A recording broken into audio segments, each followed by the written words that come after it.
امضيلك على وصل الامانه ده وتديني شنطه لبنتي؟ بتتكلم بجد والله؟ اصل امانه ايه؟ امضيلك بس على وصل الامانه ده وتديني بس شنطه لبنتي. الشنطه دي بكام؟ انت عايز والله العظيم شنطه؟ بنتي بتتكلم بس بجد؟ داخله الحضانه. اه ف يا عم الموضوع مش مستاهل يا عم، وصل امانه ولا اي حاجه. انا محتاج منك بس شنطه ولا اي حاجه، ما تشغلش ممكن بالك. امضيلك على وصل الامانه ده على شوف بس فكره. اللي انت عايزه، ما تشغلش بالك. سنه كام طيب؟ قول لي. هي لسه داخله اولى حضانه. لسه داخله اولى حضانه؟ اه. في اشكال كتير جدا لاولى حضانه، تعالى اختار اللي انت عايزه. بص يعني. دي ايه؟ اه.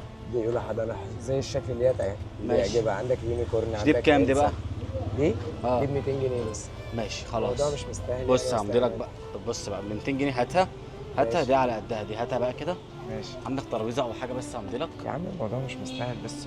لا انا بتكلم مش بجد والله. بكلمك جد لا يا عم، انا ممكن شوف بس امضيلك اللي انت بس يلا عايزه. بس يلا بسرعه. شوف بس اللي انت عايزه، ما تشغلش بس بالك. امان عليك بس عايز ما ايه ترفعوش. يا عم؟ عايز ايه بس؟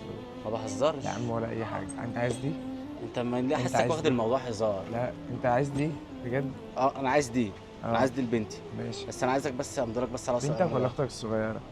ايه؟ بنتك ولا اختك الصغيره؟ لا بنتي. بنتك؟ بنتي. يا عم ما تشغلش بالك، شوف اللي انت عايزه. طب انا مش داخل احور عليك على فكره. والله مش انا عارف حاسك شايفني بحور مش عارف تحور ليه. والله. الدخله غريبه بس انت فاهم قصدي. يعني انت مستغرب الدخله بس مش اه اكتر. شوف انت عايز ايه، ما تشغلش بالك. انا مش عارف اقول لك ايه الصراحه. مكانك يعني. انت هنا الدبدوب في دي بكام مومنتو. طيب؟ اهو ايه ده الدبدوب ده؟ ده ب 150 بس.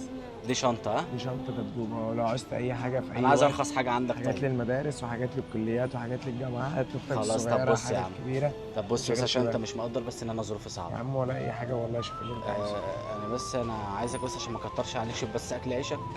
يا عم قلت لك بس انا معايا بطاقتي هنا، يلا يا عم طلعها لك ما بس. تطلعش حاجه بس اللي انت بتقوله ده. ما تشغلش بالك بس، شوف انت عايز ايه. تاخد دي؟ اه اخد دي. تعال. طب انا واقف مستنيك هنا اهو.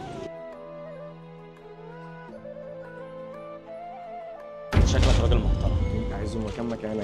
بس انا مش عايزها كده من غير اي حاجه. انا عايز بس في يا عم يوم ما بس. تشغلش